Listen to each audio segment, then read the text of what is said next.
आज शादी के काफ़ी दिनों बाद ननद सुनैना घर पर रुकने के लिए आई थी। नहीं तो शादी के बाद तो उसका कभी रुकना ही नहीं हुआ। इसलिए उसकी भाभी शोभा ने स्कूल से छुट्टी ले रखी थी। सुनैना वैसे भी नहीं रुकती थी। 1-2 घंटे के लिए आती थी और मिलकर चली जाती थी। पहली बार वो कुछ दिन रुकने के लिए आई थी। उसकी मेहमान नवाजी में कोई कमी ना रह जाए, इसलिए शोभा ने छुट्टी ले ली। तभी देवर अतीश ने सुनैना से कहा, दीदी अब आप आए हुए भी हो और कुछ दिन यहीं पर हो, तो चलो कहीं बाहर घूमने का प्रोग्राम बनाते हैं, जिसमें हम पूरा दिन घूम सके और एंजॉय भी कर सके। नहीं, आज नहीं, कल देख लेना। मैं आज आराम करना चाहती हूँ, खूब सोना चाहती हूँ, सुनैना ने कहा। क्या दीदी, ससुराल में सोने को नहीं मिलता है क्या? पहले तो हमेशा एक बार बोलते ही घूमने को तैयार हो जाती थी। अब क्या हो गया? शादी क्या हुई, इच्छा मर गई क्या? ऐसा ही समझ ले भाई, आज तो मैं आराम करना चाहती हूँ। चाहो तो कल का ट्रिप बना लो, कल घूमने चलेंगे। ये कहकर सुनैना पलंग पर लेट गई। सुनकर शोभा मंद मंद मुस्कुराई और चुपचाप रसोई में दोपहर के खाने की तैयारी करने आ गई। शोभा एक पढ़ी लिखी महिला थी जो अपने घर परिवार का पूरा ध्यान रखती थी, साथ ही साथ जॉब भी करती थी। शोभा के घर में उसकी सास विद्या जी, उसके पति आशीष, देवर अतीश और ननद सुनैना थी। साथ ही एक बेटा अनुज भी था जो दूसरी कक्षा में पढ़ता था। शोभा सुबह जल्दी उठकर घर का काम करके ही स्कूल जाती थी। सुबह सुबह कितने काम होते थे, इसलिए कुछ काम तो वो वापस आकर करती थी। कई बार तो काम के चक्कर में लेट भी हो जाती थी, इसलिए वो बिना नाश्ता किए ही चली जाती थी। और फिर वापस आकर शाम की चाय डिनर तैयार करने, अनुज को होमवर्क कराने और किचन की साफ सफाई में ही समय निकल जाता था। मदद तो उसे मिलती नहीं थी, क्योंकि घर में सभी लोगों का मानना था कि स्कूल में जॉब करने वाली टीचर का काम सबसे आसान होता है। उसके पास स्कूल के बाद टाइम ही टाइम होता है, तो वो कहाँ थकती होगी। ऐसे में यदि कोई बाहर घूमने का प्रोग्राम बनाता तो वो कोई भी बहाना बनाकर मना कर देती। ऐसा नहीं है कि शोभा को घूमना फिरना पसंद नहीं था, पर घूमकर आने के बाद सब लोग तो थक जाते थे और वो अकेली किचन में काम कर रही होती थी। किसी को उसकी थकावट से कोई लेना देना नहीं था। ये बात शोभा को बहुत जल्दी ही समझ आ गई थी। जब शोभा की शादी के कुछ दिन बाद सभी ने रणथंभौर घूमने का प्रोग्राम बनाया, जिसके लिए सुबह जल्दी ही कार से निकलना था। शादी के बाद पहली बार ससुराल वालों के साथ घूमने जाने के लिए शोभा भी अच्छी खासी एक्साइटेड थी। पर तभी विद्या जी ने शोभा से जल्दी उठकर खाना बनाकर पैक करने के लिए कह दिया। खैर, शोभा को इससे भी कोई एतराज नहीं था। दूसरे दिन शोभा ने जल्दी उठकर फटाफट खाना बनाया और पैक भी किया। उसके बाद सभी के लिए चाय तैयार कर सभी को जगाया। उसके बाद खुद तैयार हुई। उसके बाद सब लोग घर से रवाना हो गए। दिन भर सभी ने बहुत एंजॉय किया। शाम को सभी घर के लिए रवाना हुए। तब तक सब लोग बहुत थक चुके थे। रास्ते में शोभा ने कहा, क्यों ना हम लोग खाना बाहर ही खा लें? तो विद्या जी ने बीच में ही कहा, नहीं नहीं, खाना तो हम घर जाकर ही खाएंगे। मुझे तो बाहर का खाना अच्छा नहीं लगता।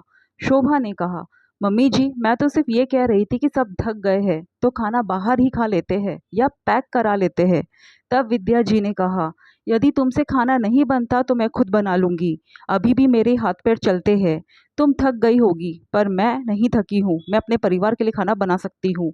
इतने में सुनैना भी बोली, मम्मी पता है आपको, बाहर का खाना बिल्कुल अच्छा नहीं होता। हम तो घर जाकर ही खाना खाएंगे।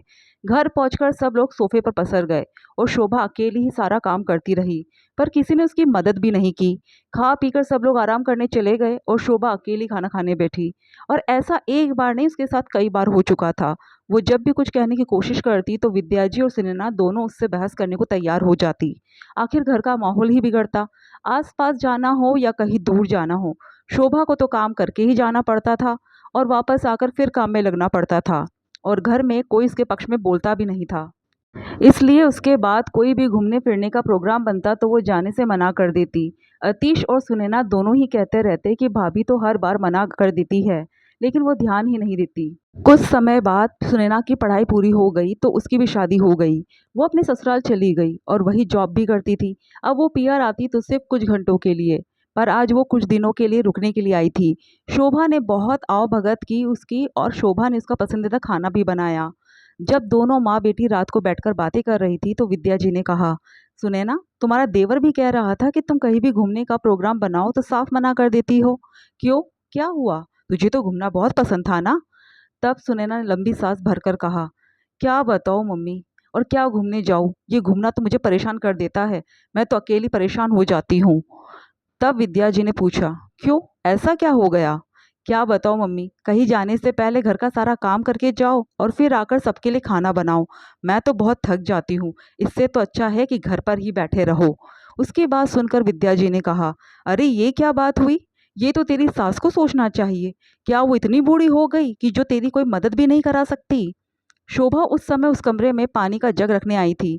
दोनों की बातों को सुनकर सोचने लगी कि मेरे साथ भी तो यही सब होता था, पर मेरे लिए तो कभी मेरी सास ने नहीं सोचा। फिर सासू माँ अपनी बेटी के सास से कैसे उम्मीद कर सकती है? अब शायद ननद रानी को अच्छे से समझ में आ गया होगा कि भाभी हर बार क्यों मना करती थी। खैर, शोभा जग रखकर वापस बाहर आ गई। दूसरे दिन सबने सरिस्का अभयारण्य घूमने का प्रोग्राम बना लिया, पर हर बार की तरह शोभा ने साथ जाने से मना कर दिया। तब विद्या जी ने कहा, ठीक है बहू, तुम नहीं जाना चाहती तो क्या कर सकते हैं। हम लोग सुबह 5 बजे यहाँ से रवाना होंगे, तो सुबह जल्दी उठकर हम लोगों का टिफिन पैक कर देना। मम्मी, हम सब जा रहे हैं और भाभी भी हमारे साथ ही जाएगी। और रही बात टिफिन की, तो रास्ते में ही हम खा लेंगे, तो हमें किसी टिफिन की ज़रूरत नहीं है और वापस आते समय भी हम खाना बाहर ही खाकर आएंगे। अचानक बीच में ही सुनैना ने कहा। सुनकर सब लोग उसकी तरफ हैरानी से देखने लगे। तब विद्या जी ने कहा, पर बेटा, बाहर का खाना अच्छा नहीं होता और हर बार हम घर से ही तो बनाकर ले जाते थे। तुम भी बाहर का खाना कहाँ खाती थी? हाँ मम्मी, मैं बाहर का खाना नहीं खाती थी और हर बार हम लोग खाना बनाकर ले ही जाते थे। लेकिन अब जब मैं खुद एक बहू बन चुकी हूँ, तब मुझे समझ में आया कि भाभी हर बार कहीं भी जाने से क्यों मना कर देती थी।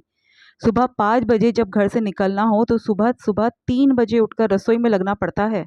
दिन भर सबके साथ घूमो फिरो, रात को 10-11 बजे घर पर पहुंचो तो उसके बाद वापस रसोई में लग जाओ।